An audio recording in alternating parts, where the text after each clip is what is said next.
Il y a un jour, dans le calendrier chrétien, où aucune messe n'est célébrée, dans aucune église du monde, dans aucun pays, dans aucune langue, dans aucun continent. Les autels sont nus, sans nappe, sans cierge, sans fleurs. Le tabernacle est ouvert et vide. Les cloches ne sonnent pas. Les portes des sacristies restent fermées.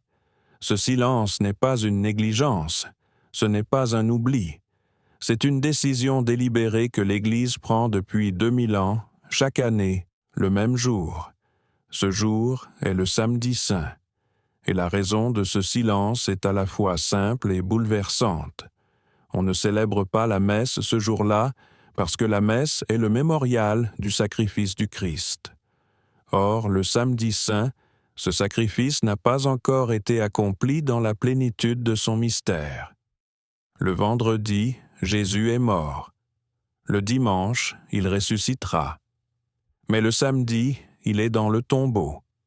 Et l'Église, depuis 20 siècles, choisit de vivre ce samedi exactement comme les disciples le vécurent, dans l'obscurité totale, sans réponse, sans signe, sans certitude, dans l'attente la plus absolue que l'histoire ait jamais connue.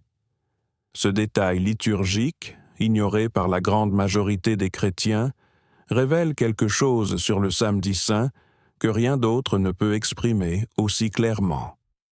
Ce jour n'est pas une transition commode entre la croix et la résurrection.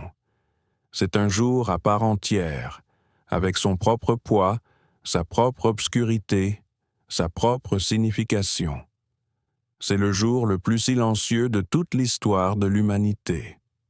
Et dans ce silence se cache l'un des mystères les plus profonds et les moins compris de la foi chrétienne. Pour comprendre ce qui se passa ce samedi-là à Jérusalem, il faut d'abord comprendre ce que représentait ce jour pour ceux qui le vécurent. Les disciples ne savaient pas que c'était le samedi saint. Ils ne savaient pas qu'il y aurait un dimanche. Ils ne connaissaient pas le mot « résurrection » dans le sens où nous l'entendons aujourd'hui. Ce qu'ils savaient, c'est que l'homme qu'ils avaient suivi pendant 3 ans, l'homme qu'ils avaient vu marcher sur les eaux, guérir les aveugles, ressusciter Lazare, l'homme pour lequel ils avaient tout abandonné, leur bateau, leur famille, leur métier, leur certitude, était mort la veille, cloué sur une croix, comme un criminel, devant une foule qui se moquait de lui. Et il s'était enfui. C'est cela que le samedi saint recouvre d'abord, la honte. Pierre avait renié Jésus 3 fois avant le chant du coq. Les autres avaient fui au jardin de Gethsémani quand les soldats étaient arrivés. Jean était le seul à s'être tenu au pied de la croix avec Marie et les femmes. Les 12, ces hommes qui avaient promis de mourir avec lui, s'étaient dispersés dans la nuit de Jérusalem comme des feuilles dans le vent. Ce samedi matin, ils étaient enfermés derrière des portes verrouillées. Jean le précisera dans son évangile, avec une sobriété qui dit tout, ils avaient peur. Peur d'être reconnus comme ses disciples. Peur d'être arrêtés à leur tour. Peur de ce que les prêtres pourraient faire maintenant qu'ils avaient obtenu la condamnation de Jésus. Mais sous cette peur, quelque chose de plus lourd encore, le sentiment que tout avait été une erreur, que l'espoir qu'ils avaient placé en lui était désormais une illusion, que les 3 années passées sur les routes de Galilée et de Judée n'avaient mené qu'à ce tombeau scellé à la pierre. Luc rapporte que sur le chemin d'Emmaüs, 2 disciples diront le lendemain à l'inconnu qui marche avec eux. Nous espérions que c'était lui qui allait délivrer Israël. L'imparfait de ce verbe contient toute la désolation du samedi saint. Nous espérions. Plus maintenant. Pendant que les disciples se tairent, Jérusalem continue de vivre. C'est l'un des aspects les plus saisissants de ce jour. Le samedi saint est le jour de la Pâque juive, la fête la plus sacrée de l'année. La ville est pleine de pèlerins venus de toute la Judée, de Galilée, de Syrie, de Rome. Les familles célèbrent. Les marchés du matin sont animés. Les enfants jouent dans les ruelles. Les prêtres accomplissent leurs offices dans le temple. Personne, ou presque, ne sait ce qui vient de se passer sur la colline du Golgotha. Et ceux qui le savent, les chefs des prêtres et les scribes, sont occupés à autre chose.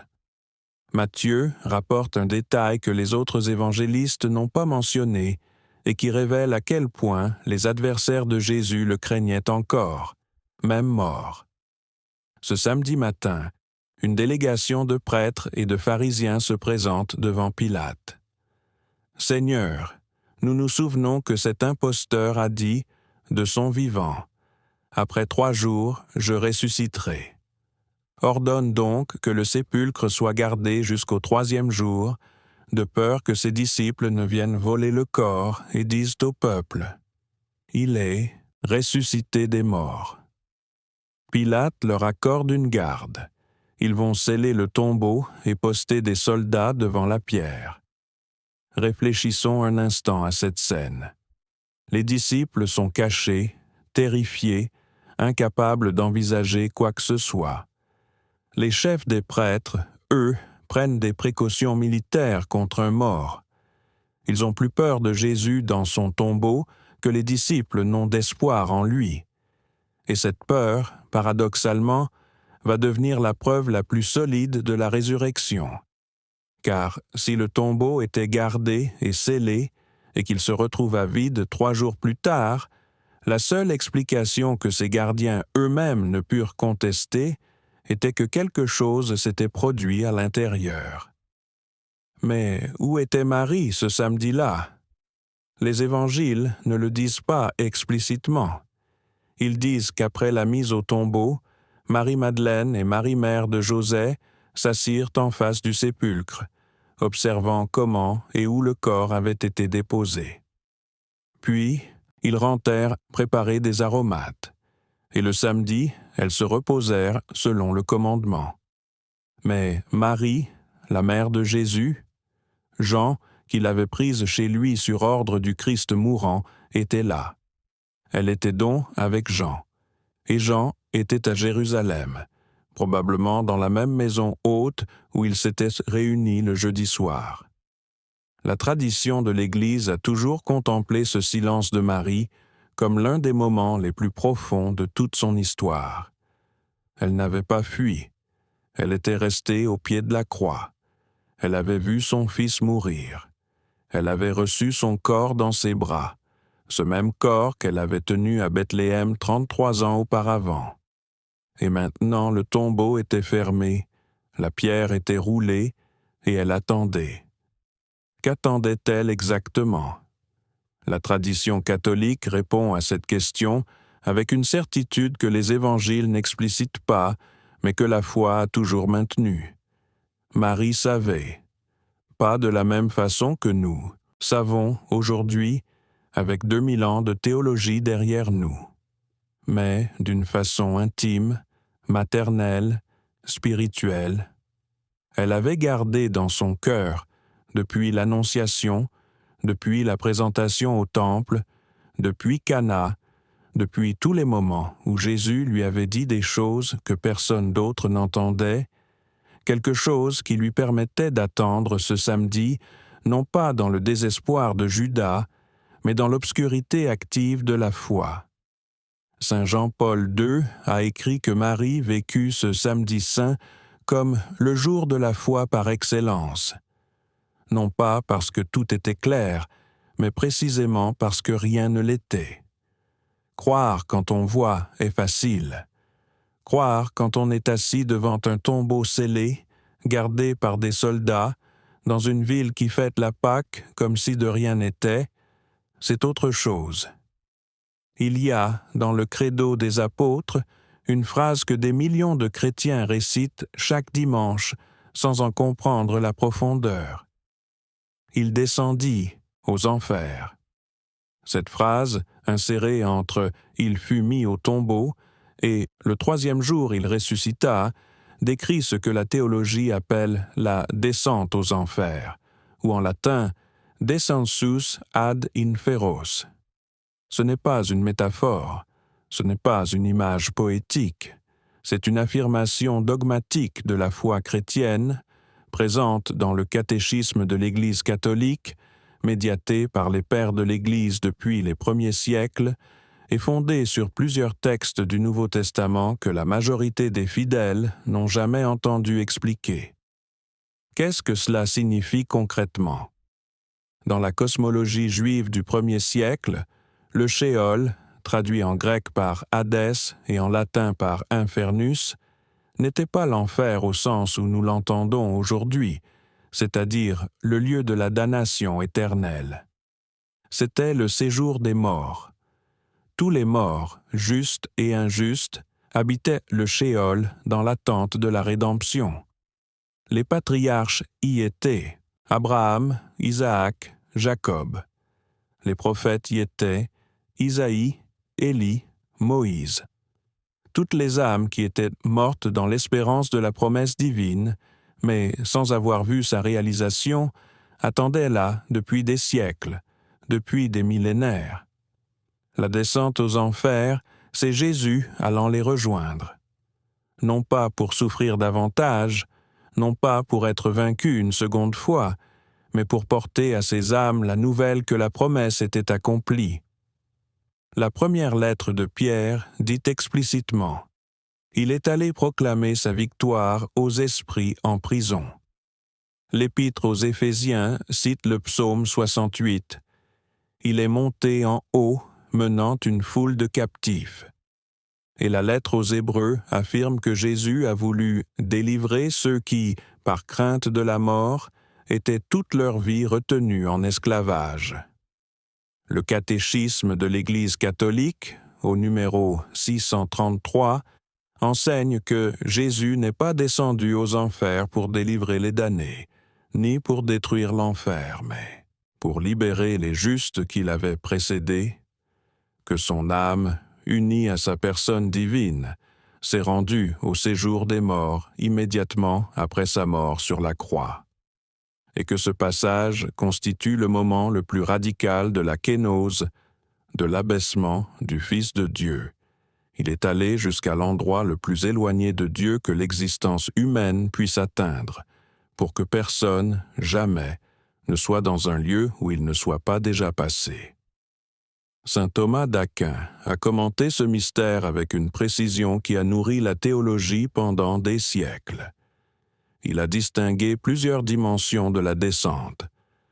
La manifestation de la puissance divine dans le lieu même de la mort, la libération des âmes justes qui attendaient la rédemption, et la proclamation de la victoire sur la mort à toutes les puissances spirituelles qui croyaient avoir remporté le Golgotha. La croix avait semblé une défaite. La descente aux enfers était la première annonce, faite dans les profondeurs même de la mort, que la défaite était en réalité une victoire. Au XIXe siècle, dans une petite ville de Pologne appelée Głogowec, naquit une femme dont les visions allaient transformer la spiritualité catholique mondiale, et dont le message porte directement sur ce que Jésus accomplit durant ce samedi saint. Elle s'appelait Helena Kowalska. Le monde la connaît sous le nom de Sainte Faustine. Entrée au couvent des Sœurs de Notre-Dame de la Miséricorde à l'âge de 20 ans, Faustine était une femme d'origine modeste, sans formation intellectuelle particulière, dont la santé était fragile et qui mourut de tuberculose à 36 ans en 1938. Elle n'avait pas voyagé, n'avait pas prêché, n'avait pas fondé d'institution. Ce qu'elle avait fait, c'est tenir un journal. Et ce journal, publié sous le titre « Petit journal de l'âme », est devenu l'un des textes spirituels les plus lus du XXe siècle, traduit en des dizaines de langues, étudié par des théologiens du monde entier. Dans ses visions, Jésus lui apparut à plusieurs reprises et lui confia un message qu'il décrivit comme une dernière planche de salut avant le jugement. Ce message est connu aujourd'hui sous le nom de dévotion à la divine miséricorde. Son expression la plus connue est l'image du Christ ressuscité dont le cœur irradie deux rayons de lumière, l'un blanc, l'un rouge. Le blanc représentant l'eau du baptême, le rouge représentant le sang de l'Eucharistie. Les deux jaillissant de la blessure ouverte aux côtés de Jésus sur la croix, exactement là où la lance du soldat avait pénétré le vendredi. Mais ce que la dévotion à la divine miséricorde dit sur le samedi saint est encore plus profond. Faustine reçut une révélation concernant ce que Jésus avait accompli entre sa mort et sa résurrection. Elle décrit dans son journal une vision où elle vit les abîmes de la miséricorde de Dieu s'ouvrir pour engloutir des âmes. Elle vit Jésus descendre dans les profondeurs, non pas comme un vaincu, mais comme un roi entrant dans une forteresse ennemie pour en libérer les prisonniers. Elle écrit « J'ai vu le Seigneur Jésus semblable à un roi de grande gloire qui regardait notre terre avec grande miséricorde. » Ce que Faustine comprit et que sa dévotion exprime, c'est que la miséricorde de Dieu ne s'arrête pas à la surface du monde visible. Elle descend jusqu'aux profondeurs les plus inaccessibles. Elle atteint les endroits où aucune lumière humaine ne peut parvenir. Elle va chercher les âmes là où elles se trouvent, même là où elles croyaient être à jamais perdues. Jésus lui dit, selon son journal, « Mon cœur déborde de grande miséricorde pour les âmes, et particulièrement pour les pécheurs. Plaise au Seigneur que ma miséricorde soit adorée, car elle est le plus grand attribut de Dieu. » La chapelle de la divine miséricorde, composée par Faustine, sur instruction de Jésus lui-même dans ses visions, se récite à 3 heures de l'après-midi, l'heure à laquelle Jésus mourut sur la croix.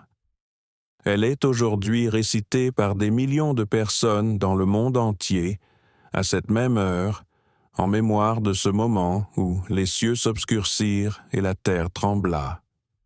Jean-Paul II, qui était polonais comme Faustine et qui l'avait lue depuis sa jeunesse, la canonisa en l'an 2000 et institua le dimanche de la Divine Miséricorde, le premier dimanche après Pâques, comme fête universelle de l'Église. Il avait lui-même dit que le message de Faustine était le message évangélique approprié pour notre époque.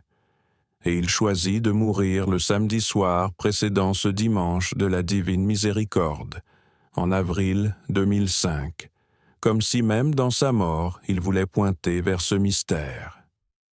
Il y a quelque chose que nous oublions facilement en parlant du samedi saint. Ce jour, à Jérusalem, le soleil se leva, normalement.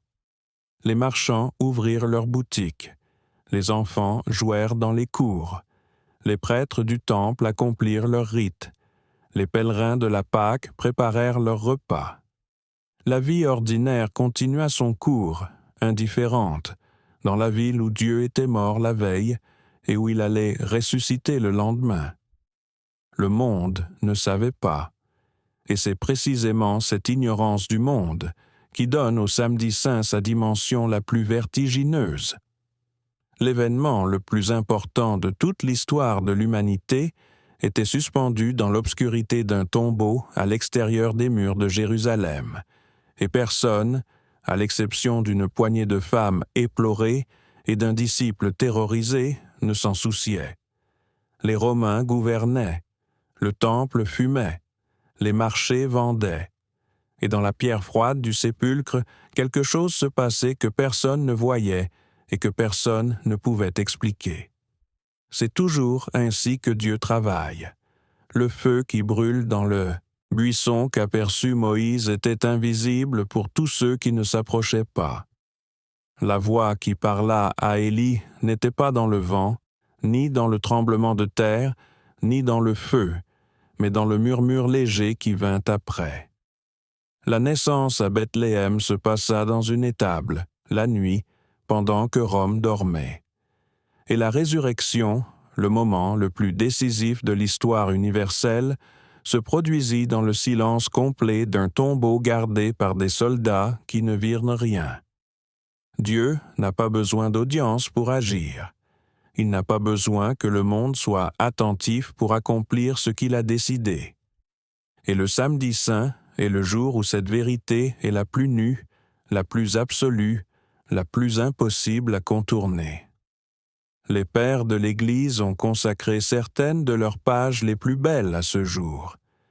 Il existe une homélie anonyme du IIe ou IIIe siècle, conservée dans la liturgie des heures sous le titre habituel de « Homélie sur le grand samedi », qui est l'un des textes les plus saisissants de toute la littérature chrétienne ancienne. Elle est écrite comme si Dieu lui-même parlait, descendu dans le séjour des morts. Le texte commence ainsi. Qu'est-il arrivé? Aujourd'hui, grand silence sur la terre, grand silence et solitude. Grand silence parce que le roi dort. La terre a tremblé et s'est apaisée, parce que Dieu s'est endormi dans la chair. Et il continue, mettant dans la bouche du Christ descendu aux enfers ces paroles adressées à Adam. « Je suis ton Dieu, et pour toi je suis devenu ton fils. Pour toi et pour ceux qui viendront de toi, je parle maintenant, et je te commande, toi qui es dans les liens, lève-toi de là où tu es tombé. Je ne t'ai pas créé pour que tu restes prisonnier dans le séjour des morts. Ressuscite des morts. Je suis la vie des morts. » Ce texte, qui était lu dans les liturgies des premières communautés chrétiennes, exprime quelque chose que notre époque a en grande partie perdu. Le sens de la dimension cosmique de la rédemption. Jésus ne mourait pas seulement pour les personnes vivantes en l'an 33, il mourait pour toutes les personnes qui avaient jamais vécu et pour toutes celles qui vivraient jamais. Et sa descente aux enfers était la réalisation concrète de cette vérité.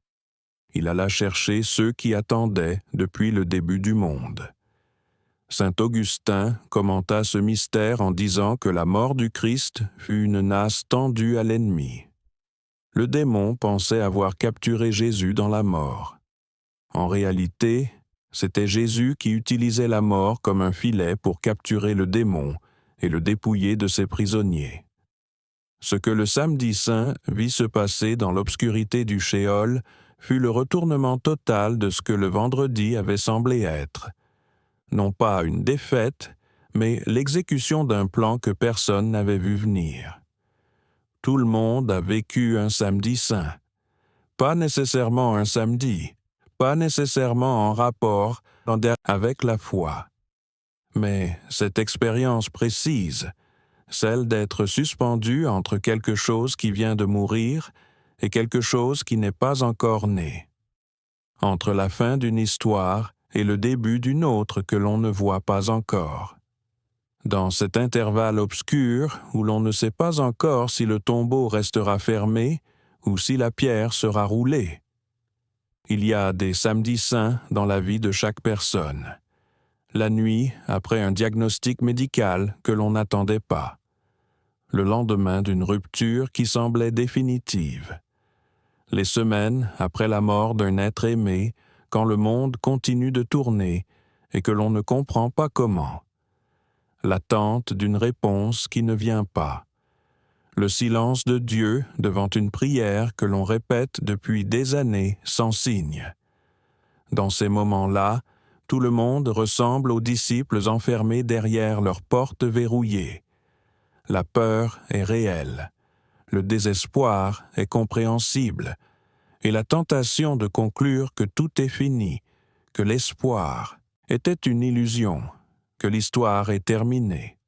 Cette tentation est profondément humaine. Le samedi saint dit que cette tentation, même quand elle est compréhensible, se trompe toujours sur un point essentiel. Elle croit que le silence est une absence. Mais le silence du tombeau n'était pas l'absence de Dieu. C'était Dieu au travail dans l'obscurité, dans un endroit où personne ne regardait, accomplissant quelque chose que personne n'aurait pu prévoir, ni organiser, ni comprendre avant que ce soit fait. Nous avons tous été Marie ce samedi-là, assis face à une pierre fermée, sans savoir ce qui se passait derrière, sans pouvoir forcer l'entrée, sans pouvoir accélérer le temps, avec pour seul choix celui que Marie fit dans ce silence. Rester, demeurer, continuer à croire que la promesse tient, même quand on ne la voit pas se réaliser.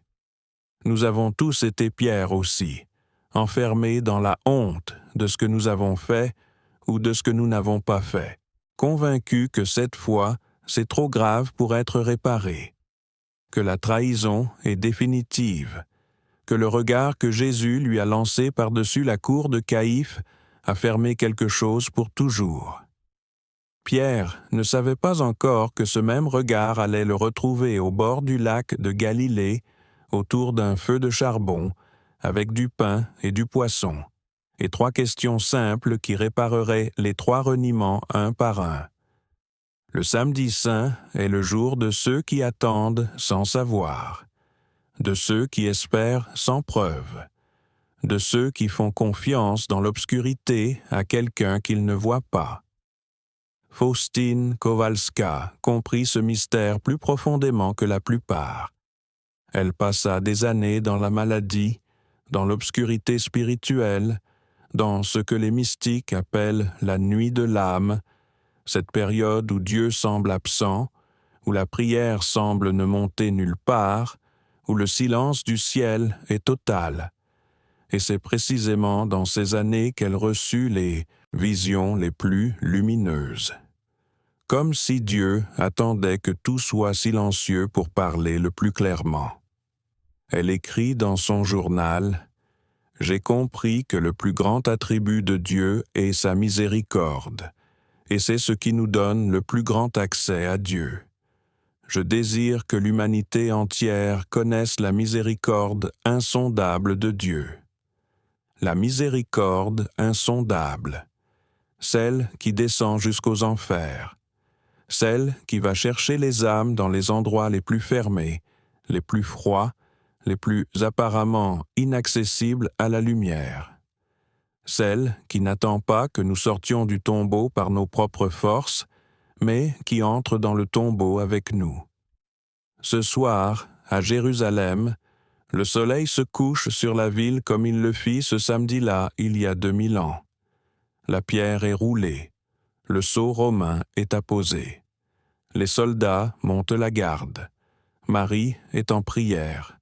Les disciples sont terrifiés, et dans l'obscurité froide du sépulcre creusé dans la roche, quelque chose se prépare que personne ne voit et que personne ne peut arrêter. Le samedi saint nous demande une seule chose, pas de comprendre, pas d'expliquer, pas de résoudre.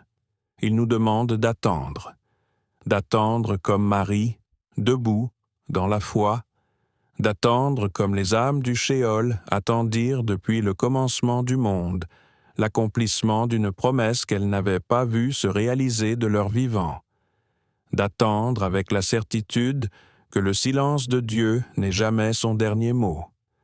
Parce que demain matin, à l'aube du premier jour de la semaine, des femmes vont se lever avant le soleil, prendre leurs aromates et se diriger vers le jardin. Et elles vont trouver la pierre roulée, et elles vont entendre une question qui changera tout pour toujours. Pourquoi cherchez-vous parmi les morts celui qui est vivant? Mais ça, c'est l'histoire du dimanche. Et entre le vendredi et le dimanche, il y a ce samedi. Ce jour sans messe, sans cloche, sans certitude. Ce jour où la seule prière possible est celle que Jésus prononça depuis la croix avant de fermer les yeux. Père, entre tes mains, je remets mon esprit. Si cette histoire t'a touché, partage-la avec quelqu'un qui en a besoin en ce samedi saint. Et suis cette saga, parce que ce qui arrive demain matin dans ce jardin est le chapitre qui donne un sens à tout le reste. Le tombeau était gardé, scellé, surveillé. et il se retrouva vide. Ce que les disciples trouvèrent à l'aube du dimanche, et ce que cela signifie pour chacun d'entre nous aujourd'hui, mérite d'être raconté avec toute la force que ce mystère exige.